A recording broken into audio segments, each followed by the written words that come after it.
En juillet, les inondations et les crues ont d'abord frappé l'Allemagne, la Belgique, les Pays-Bas, la France, le Luxembourg, l'Italie, l'Autriche, la Roumanie, mais aussi la Turquie, et elles ont fait plus de 300 morts et des milliards d'euros de dégâts. Et on garde tous en mémoire ces images impensables de la terre qui s'est littéralement effondrée dans un village allemand de Rhein-Erft, près de Cologne. Les ravages en Wallonie ont également été terribles et notre collègue Pascal Arimont, avec lequel je suis resté en contact, m'a tenu informé des dégâts qui ont été occasionnés aussi bien en Flandre qu'en Wallonie. Et vous le savez, au nom de notre commission Régie, j'ai exprimé notre soutien et notre solidarité aux autorités régionales concernées pour leur dire que nous nous tenons à leur côté.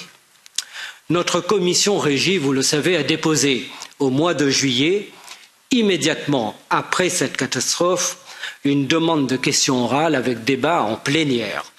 Et je veux remercier l'ensemble des membres coordinateurs et l'ensemble des groupes politiques de nous avoir transmis dans des délais extrêmement rapides leur signature pour que nous puissions déposer tous ensemble cette question. Je sais que les groupes politiques du Parlement européen souhaitent également que cette question soit inscrite lors de la prochaine plénière et j'espère vraiment que nous pourrons débattre de l'ensemble de ces catastrophes lors de la prochaine plénière à Strasbourg.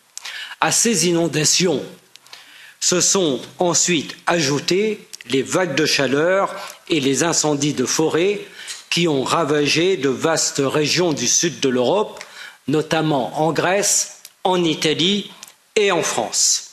En Grèce, il y a eu 586 départs de feu et plus de 100 000 hectares ravagés par les flammes.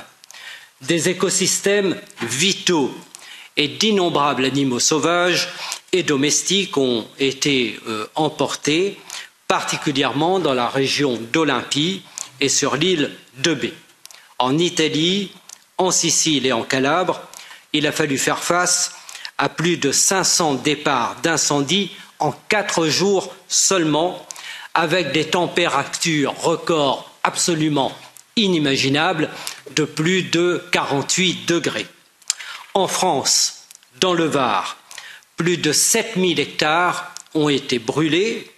En Espagne, un gigantesque incendie de 90 km de périmètre a dévasté 12 000 hectares de végétation et la Finlande aussi a connu le pire feu de forêt de son histoire, en tout cas depuis 1971, je crois, et a déploré cette année 12,5 fois plus de feux de forêt que la moyenne établie sur 2008-2020.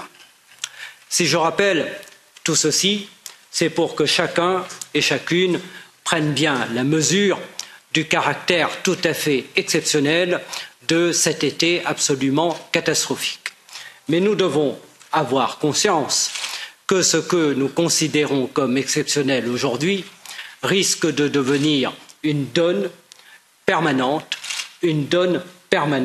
du fait, évidemment, notamment des changements climatiques. Et de manière globale, le monde entier est aujourd'hui théâtre de ces nouvelles catastrophes. Et comme nous l'avons rappelé dans le récent rapport que j'ai défendu pour la commission Régie sur le Fonds de solidarité de l'Union européenne, ces catastrophes vont n'aller qu'en s'intensifiant, en ampleur et en nombre dans les années et les décennies à venir avec le changement climatique en cours et nous devons intégrer cela dans un travail de prospective sur les politiques publiques européennes. Mais dans l'urgence, il est absolument essentiel que l'Union européenne utilise tous les instruments de solidarité dont elle dispose pour aider au redressement des régions et des localités touchées par ces catastrophes naturelles. Il y a bien sûr le FSUE, mais nous appelons également, Madame la Commissaire, à explorer toutes les autres possibilités, notamment au sein de la politique de cohésion.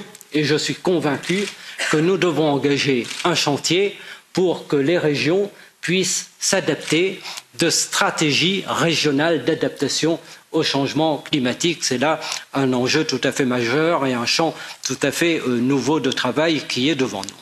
Par ailleurs, le budget du FSUE pour 2021 a été déjà entièrement consommé, et pour cause, et cela pose des questions graves pour le futur.